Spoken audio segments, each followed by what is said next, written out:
Oh man, they really pulled a fast one on us, y'all. J. Cole and Cameron just hit us with a straight bait and switch, and you won't believe how this unfolded.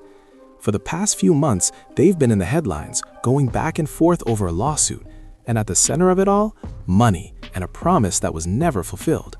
Cameron felt like he didn't get what he was owed from J. Cole. And hold up, this goes deeper than just one disagreement. These two actually worked together on a record a while back.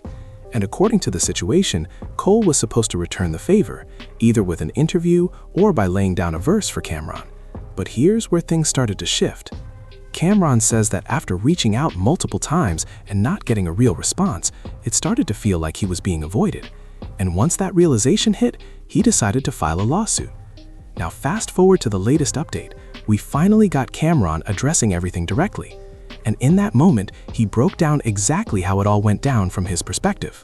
Cool or was cool. This is exactly what happened. Being a man is keeping your word. And I know everybody's busy and everybody has things to do. But if I give you my word 4 or 5 times, I got to do it. So on his first project he did, I did an intro for him. I did the record for him for his intro. I told him I may need a verse whenever I get a project done. He said, cool. He had another project. I did a record in 20 minutes. I knocked that shit out and went off about my business.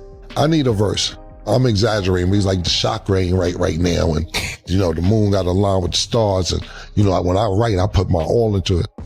Okay, let's put your all into it then. You know what I'm saying? Give me that verse. You called me twice to do something, and I did it. One day you have 48 hours to do it. Then I knocked the other thing out as soon as I came to New York, because you ain't want to send me a record, you want to be in the studio with me. I knocked it out. Cool, you don't give me the record. Then I say, you know what, forget the record. Let's do an interview. Got you, I got a project coming out in June. Let's do it around there. Cool, June is coming. Oh, we pushed the album back, I don't want to just do an interview. All right, cool, now we're gonna do it in October. All right, I'll call you back in October. Yo, what's up? Oh man, Keller, you say I tell you October, you call October, huh? Yeah. Yeah. So now this is when all the beef is going on with Kendrick Lamar. I can't do it now because I don't feel like talking about that right now. I said, look, I'll do the interview, I won't even bring that up. He says, nah, I can't do no interview and not talk about it. All right, well, when can I get the interview? Yo, February, definitely. February, I'm dead ass on February. February come. Yo, what's up? Oh, shit. Yo, I'm still working, man. Now, hold up.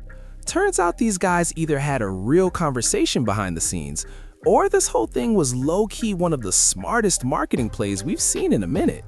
Because listen to this. J. Cole and Cameron now have an interview coming up together on the show. So now you gotta ask yourself, was this really tension? Or was it all building up to this moment the entire time? Either way, they've got everybody locked in, waiting to see what they're about to say when the cameras roll. And if this was planned, man, that's a genius move. Can't be a stylist neither. When she's fixing somebody's collar, I don't know what may happen next time she...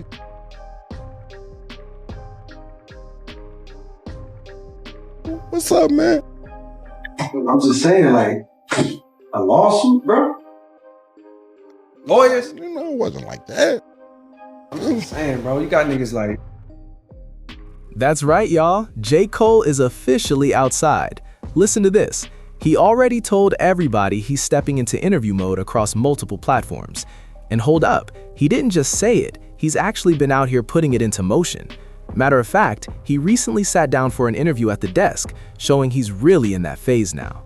So now the real question is, what's he about to reveal next? Because when an artist like Cole starts opening up like this, you know something deeper is on the way. Had really thought of and planned? No. Or did you get on the stage and felt like, I need to do this? No, it hit me an hour before. But before that, I was stressing the fuck out. In the moment that the idea came to me, like via God, it's like, oh man, I lifted and I got light and I got excited. I got so excited because, to tell you the 2 or 3 days before that, it was like, oh my, nah, this is terrible, because I felt like I misrepresented myself. You know what I mean? It's like all of a sudden I'm giving life to division and to negative storylines or negative perceptions on somebody that I fuck with and got love for. You know what I mean? Somebody that I like care about. And it's like, oh shit.